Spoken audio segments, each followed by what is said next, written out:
Not fucking Hey guys, what's going on? Welcome into the Gundam G podcast, where we're talking about all things Gundam G, where I made these two watch a legendary anime in my eyes that quickly became shitted on and talked shit about and ridiculed and spit on, and we're here to talk about it. Guys, we're going to break down Gundam G, Gundam's own episodic, polarizing anime. Ready, go! Alright. Yes. Quick summary before we get into what was important, because I know you have a lot to say, guys. I know you have a lot to say. Come on! Yeah. I know you have a lot to say. This show is Gundam. Gundam, everyone knows, is about robots, but Gundam's usually... they're called mecha? The Transformers. The first Transformers. Yeah. Everybody knows, though, that... Well, most people know that Gundam's really about the story and war and the political stuff and all this great dialogue. And that's why this is an offshoot, because it doesn't have none of that. This is Gundam Dragon Ball Z. That's what this is. What? This is Gundam Dragon Ball Z. Yeah, Super Saiyan, that's about it. That's about it. It's a bunch of fighting.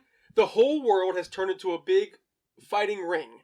Earth, yeah. Earth. And all the colonies, Neo America, Neo Tokyo, Neo Russia, all send one of their best Gundams down to Earth to fight, and the winner becomes the new, basically, president of the whole colonies for 4 years. They do it every 4 years. I really like that aspect. That world building was fire. It's going to be a 25 in my world building category. What? I'm just kidding. That is the majority of the story. We follow a guy named Domon Kashu, who is Japan's representative, Neo Tokyo's representative, who gets sent down in his shining Gundam to not only win the whole thing, but also find the whereabouts of his brother, who did some sneaky betrayal shit. Was that what this was really about, though? I'd say it was more his finding his brother than the actual... The Devil Gundam is also what his brother is piloting. And to make sure I mention this, we're only doing the first 24 episodes, guys. Yeah, the first half, lesser half, if anything. This is a 49-episode anime. The second half is the whole fight of the Gundam world, which I really want to get into one day. But the first half is really about Domon. And that's the majority of this, guys. Before I even get into what we liked, what are the gripes y'all had watching this? Because I heard a lot these 2 weeks. Well, let's just start off with the main basic thing. Gundams are piloted. Okay, you have to get inside of a Gundam for it to even move.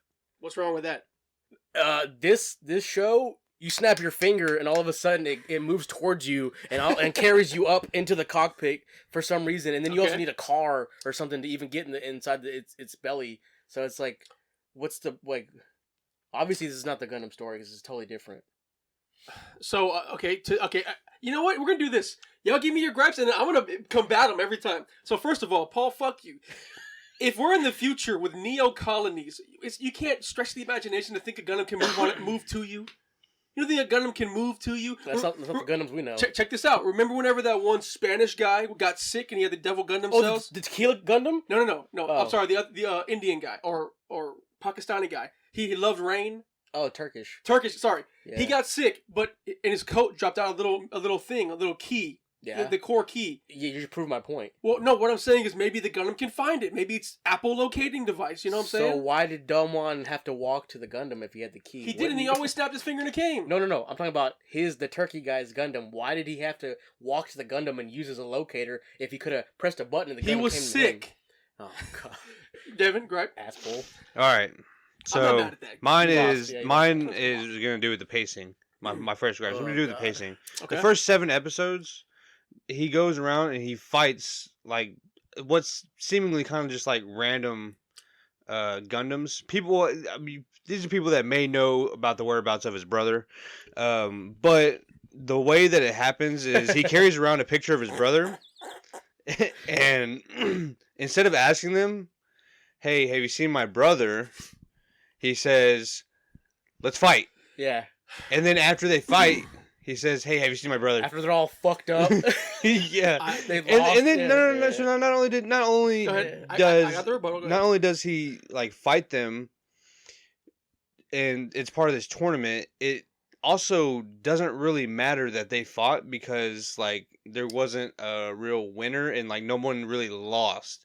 Although that they're in a tournament. Facts. You know, so Okay. it just kind of felt meaningless Tournament. to like the first 7 episodes.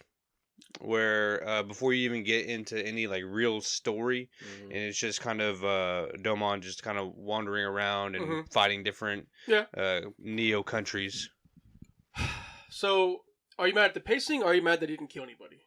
I'm not mad that like he didn't kill anybody, but I'm mad that it was pointless. Yeah, it felt pointless. He was gaining relationships, and those relationships kind of evolved, but there was no. I didn't watch them evolve. It just kind of like he beat them, and then they show up later on, and they're like, "Oh, we're friends," you know?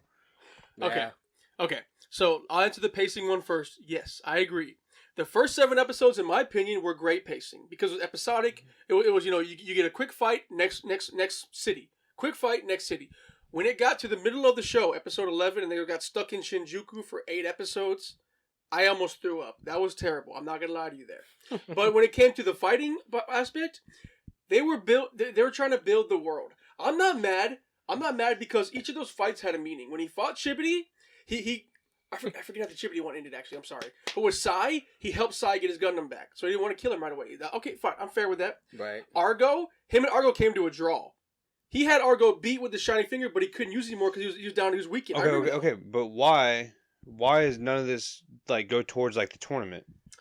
That's true. So like the win and the loss. It ends up being pointless. So one of my gripes. This is in my gripe. Oh, so you can't defend it. I can't. Paul, what's your next? Okay, what's your next gripe? Thank you so much.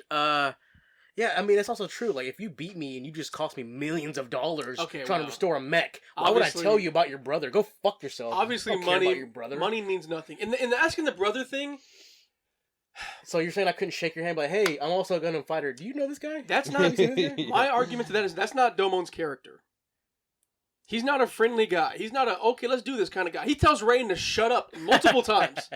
He's not a friend. He's a tortured guy who just lost his mother. Even though she's like in his face, like just trying to get him. Yeah, that's not his character. So I'm not mad at that. You know, one of my other gripes is we meet the Shuffle Alliance in one episode. Yeah. Yes. In the same episode, they die. Like they're like these important people that balance the good of the universe. Well, no, they're really more of like the judges of the fight. That's what they judges, huh? So they enforce rules and regulations that may or may not exist.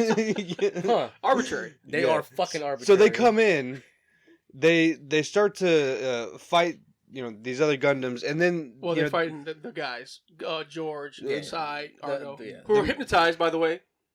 Yeah, so they fight these guys, and then you find out these are supposed to be some badass guys, right? Yes. And then in the same episode, they sacrifice themselves, yes. And it turns out everyone that Domon has made this group with, like a rival, yeah. They are now the Shuffle Alliance. Whoa. Yes, they got the crest. Yeah, dude, that was like. Whoa! I'm gonna piggyback on that. They died doing what?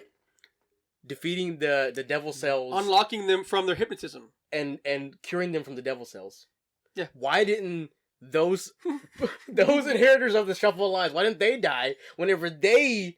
Okay, like the French guy, he fought his nemesis from France, the Neo France, the other guy went to prison. Yeah, he was inflicted with devil cells, and all of a sudden he could also get rid of him. He didn't die. Ass pull, bullshit. Say it, come on. Nah, because he wasn't trying to give him the crest. No. When you get the crest, for whatever reason, the crest blocks the devil gun themselves. Okay, not specified. Now you're just ass pulling. No, I'm finding my way. They never said that. I'm finding my way to the answers. They never said that. Okay. You get any more? No.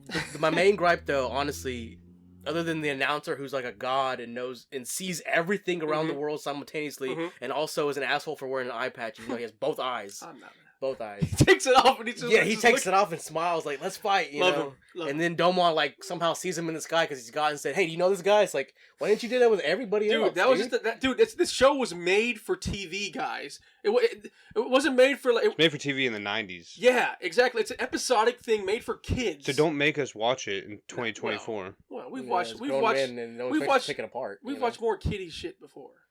But the reason why I even bring that up is because this is a tournament. There are rules. In the first 10 episodes, he states the rules. Kotaro lives alone. Sorry, go ahead. He states the rules. I can tell the rules too if you want me to real quick. I mean, they don't matter. They do matter. No, they do. They? First rule of this fight. When they want them to matter. Yeah.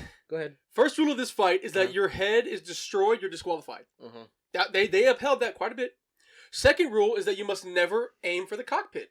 Seems smart because, they're trying not to die. They've done that multiple times. Go ahead. They aimed at the cockpit because they're bad guys. They've also destroyed heads plenty of times, too. And they're out of the fight, of the Gundam fight. No. Yes, the main characters, they've destroyed. Domon himself has destroyed heads before. Yeah, okay, but not his own head. So he's in the fight. When you destroy someone else's head, they're out of the fight. That's what I said. All right, go ahead. Third rule. No, he can't aim for the cockpit. The cockpit's not the head. Go ahead. Third rule. As long as the Gundam fighter's head is still attached, they can always challenge it as many times as they want. So them not killing them immediately, they can challenge him again. And Domon's...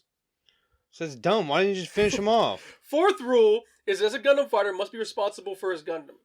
Even though they have assistants to do that. Go ahead. Fifth rule is you shall not shame... Sorry. Fifth rule is you can only have one-on-ones in fights. Already that's, No, they did that a lot. For official... When they say, they jumped him a lot? Yeah. When they said Gundam fight, then it's one-on-one. When they didn't, they jumped him. Rule number 6 is a fighter shall not shame their nation. Fair. Seventh rule is all of Earth is the battlefield. So a lot of those rules didn't matter now that I read them out loud. They don't matter. But, yeah. Okay. I just want to go... I just got my last little gripe because we've been griping so much. I have one more, too. So this guy's special move was Shining Finger. Yes. Yeah. What's wrong with that? He uses his whole hand. Both hands. He uses both hands. So, that's not even, it's not that big of a deal. But, at the same time... I know. The name doesn't make sense with the move. I know. Shining Finger. What sounds cooler? What sounds Shining cooler? Fist. I don't know. Maybe. I mean, I feel like they could have workshopped that, Shining Hand or Shining Finger? I mean, they could have just been like Shining Truth or Shining, something. It would have been cool okay. if he used his finger and then it was like a point, like a sword. That would have been sick as hell. Did. Well, he had a sword attack. Yeah, Shining Finger. Shining Finger sword. Remember? Yeah. So, I don't know. Okay, Shining Finger should have been a finger, not a hand. Got you. Okay, last gripe. What's the point of a prison system in putting a bomb on somebody's chest if every time they disobey, you're not going to set it off? Yeah. Russia's fighter had a bomb strapped to his chest. He's a prisoner with shackles. You see him use it for light every now and then, and he always disobeys orders. It's probably because he's fucking the warden, but probably. And she's a baddie. She's a baddie. Yeah, she's a baddie. But it makes no sense. Use the bomb. Kill this dude already. Oh yeah, okay. No, that goes into my gripe. Yeah. There was a lack of consequences a lot in this show, and I didn't like that. Everywhere. There was a lack of consequences. That one dude, the Turkish guy Saite, who I was talking about earlier, who was sick. Yeah. He should have died inside of that Gundam, especially if he was that far gone. Yeah, he should have died. The devil cells, right? He should have died. And how did Domon not Argo? How did he survive? He also got rid of the devil cells, and just because he's the King of Hearts and the main character, he can survive that too. Hopefully they explain it in the next half, but we're never gonna watch it. I don't use it that often, but it's retarded. That was one of my gripes. Lack of consequences, and also the pacing was horrendous in the middle of the show. Yeah, I mean, it was. They were in. Yeah, I had to put in 2 times, and it still felt slow. It was Shinjuku City for 8 episodes, bro, and I was getting mad because they would fight Master Asia. He would back up. He'd get away. Episode ends. He'd fight him again in the same fucking city. Yeah. Got away. Fight him again 5 different times. And I was like, "What, dude? He's in the city, guys. He's still in the." And then the Devil Gundam was actually in the city the whole time. It's also smart to retreat, and then he'll go away. I was terrible. Or what about whenever Domon was gonna attack the Devil Gundam? Yeah. And then instead of hitting the Devil Gundam, he hits the little the egg sack, and that gave him the power. I was like, dude, what are you doing, dude? This is so. It's his brother. That was so dumb. It's his brother. The sword gave him the ability to. The power of the sword gave him the ability to freaking rebirth the whole Gundam. It's dude. I don't know. Fair, okay. That was dumb. You know what? I can't really argue these gripes too much. I really can't. Because you thought them. You just didn't want to say it out loud. No, I just nostalgia. Right. Give us the fire moments, guys, before we head of the rating. What's the fire moments you liked? The big reveal that Master is actually the bad guy, and I'm not gonna lie, the Master Gundam is sick. It's my favorite Gundam. Okay. It's the little cape just comes in, and he's just No, Master Gundam's cool. Did you like how he was as strong as a Gundam? He could fight Gundams himself? Thank you. That's the other ass pull that I had. Thank you so much. No. That's not an ass pull. It's a big ass pull. No, they established that he can do that, and actually they can too. The Crest people can do that. Well, I mean, at the end, now you can see like he's starting to use that sword and actually reflect. Yes, they have the people are not just pilots; they also have an inner strength. These Crest guys, you can kill Gundams, but you can't catch bullets. That's just insane to me. That he just caught the bullets and hey, you have this back. Like this. Yeah, like that's crazy. That was a fire moment. I love that scene. First episode, he just catches. But the Master Gundam reveal was pretty badass, and the fact that he has the opposite darkness finger again is a hand. Yeah, but that was sick. I loved it. Darkness. That was sick. It's true. Dev, fire moment. Give me one.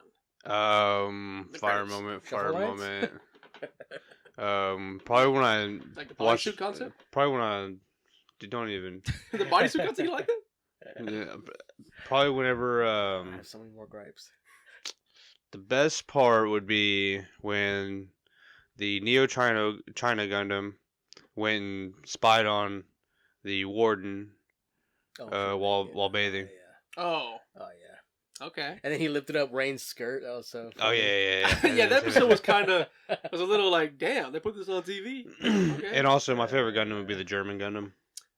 He kind of looked like he was in like a Nazi suit, kind of like the German one. Yeah, Schwartz, his brother.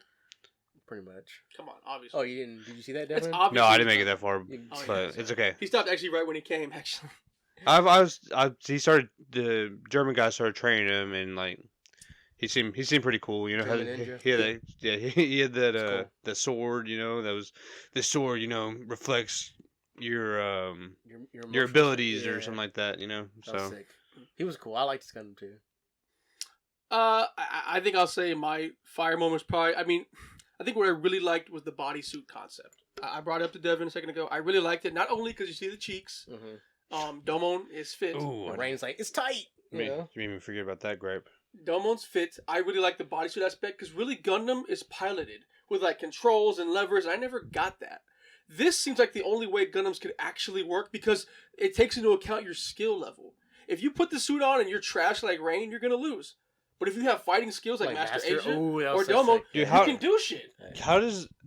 Okay, so how when Rain gets in Domon's Gundam, how is her suit different and not just black like his? Like, is there a girl setting on there that she just flips? Let's just say yes, because there's no other way for us to... Yeah. Let's just say yes. Just accept it. Just accept it. Accept it. It's a little biased because like even the China Gundam is yellow. It's like whoa, racist.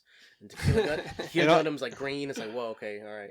And also another little gripe, like so.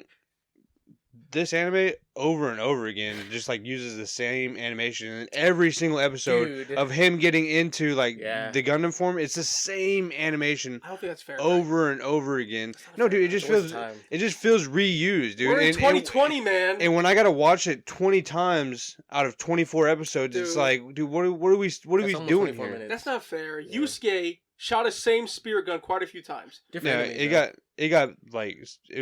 better at it. Yeah. But there's quite a few times, and just like Dragon Ball Z, they reused the shit in the 90s. That's not fair. It's not fair. It wasn't the same thing. Just because he yells doesn't make it the same thing. Goku didn't scream every time. He just like, and then he just transformed real quick. I mean, fine. What was your favorite Gundam, Dev? The German Gundam. The German, okay. Yeah. Paul? I already said Master. Yeah, I really liked Size, the dragon one with the dragon hands. That was pretty cool. Because he could do fire and flags and all this shit that like seemed like way too much powers. And his fucking little ponytail, like a little hook. Like I like that Scorpion. Gundam look the most. Yeah. But I probably have to go, if I had to really choose Gundam, I had to be Master Asia because he's so freaking cool. Sick. Yeah, like a bat, almost like a count or something. Fair. Let's rate this thing, guys. This is the first 24 episodes once again, and the thing ends where they land at the starting, I guess, area. Very racist, by the way. For the final fight. Fucking anime's racist. Chibity has bitches and shit because he's from America and he's a boxer. And in Japan, you know, it is kind of it's a little racist. A lot of stereotypes. A lot of stereotypes. They have sombreros and shit. Like, literally, Neo Mexico is a huge sombrero. Okay. All right. I will go first though on our rating. Rate it. I'm gonna go ahead and just give it a strong 3. So, we're gonna put this. We're like it's on the same. Use the same scale for everything, right, Craig? I have been using that rate lately. Yeah. Lately, I like how you kind of. So I mean, you're gonna put it up against Tokyo Ghoul, Demon Slayer, Jujutsu Kaisen. If I did this rank system, yes, I would. We're rating everything as in 2024. Not back in the 90s when this was, And we were dumb kids that didn't know any better. Right. Now we have, we're spoiled. We're spoiled in anime. We're pretty spoiled. So, and with that being said, it's going to be a 3. Just so much. What feels like ass pulls, slow pacing. I didn't really even enjoy the characters. It was just the whole entire time. It was tough to watch. It was just really hard to even want to put it on. It was. You guys had to watch it, in 1.5, 2 speed just to even get through it. Yep. It helped. So, with that being said, don't watch it. It's not gonna hold up. If you watched it when you were younger, maybe you can catch a couple episodes for nostalgia. But what I would recommend is go to YouTube and go, get some highlights, dude. Don't rewatch the whole thing because it's not worth it. I've never heard him do this before. I've never heard him actively push down something to not watch. It's crazy. That was only half. This feels spiteful to me. That was only half. I only made it to 18. Yeah. I gave up. I've never done that with anime before. What you got, Paul? Nostalgia carried it bad, and I did watch it 2 speed. I'm gonna have to give it a 4. The fights really only got good in, like the last 3 or 4 episodes when you actually see like Dragon Ball Z type. He's like, oh, he's beating me. Like that was about it. Other than that, the characters were like pretty much it. As far as story wise. So I'm gonna give it a 4, man. Okay. I feel bad about it. I feel like I'm betraying my younger self. Okay. So putting it into my personal rating system that's fair and just throughout everything. No nostalgia blinders. None of that shit on. Cap. I reached a 55. Oh my god, dude. Whatever. 5.5. That's a 5.5. Even with all the ass pulls and the inconsistencies. I can show you right here. Characterization, I thought it shined. I thought the characters were great, so I gave it a 20. Okay. No, I'm sorry, I gave it a 15. Sorry, 15. It's 5 to 25. I gave it a 15, right in the middle. Characters. Plot cohesion, I gave it a 10, because more episodes were fucking dragged out and made no sense, so I gave it a 10. 15, that's 25. Animation quality, I gave it a 10. Because it wasn't bad anime for 90s. It wasn't bad for 90s. For 90s. That's... Dude, I can't... For 90s. You can't... For the animation quality, you have to take into account the time. Right here. Comparing the year it came out to animation at the time and now. I put that in my thing. 10. Yeah, after you pick this? 10 is low, dog. No, I've had that. 10 is low. 5 is more accurate. 5 is almost basically the lowest one you can get. No, 10. You should have gave 5. It's at 35. Too. They reused him getting in the Gundam every episode. The world building was a 20. What? It wasn't, dude. No, it 55. 5.5. Wow. High biased. 5. That's a biased It's score. not biased. It's very biased. 5.5. Because I feel like the rules to the whole Gundam thing is part of the world building, and those not holding holding up. They did matter. They held the show together. You said past tense, like they don't matter no more. They did matter. No, because when we watched it, they mattered. If we watch it right now, they matter. They don't. They didn't matter, dude. The rules didn't matter. I'm giving it a 5.5. You admitted it earlier, like, yeah, okay, I understand those gripes. Like, you're just. I understand them. I don't agree with them, guys. We got System of the Pupil. Please don't watch this. Consider my rating of 5.5 as like the threshold of maybe watch it, maybe not. Bias. That's the only stuff. Maybe don't watch watch it, maybe not. Like, I'll pull up the receipts and put them on the video. Like, hey, guys, nostalgia. We're out of here, guys.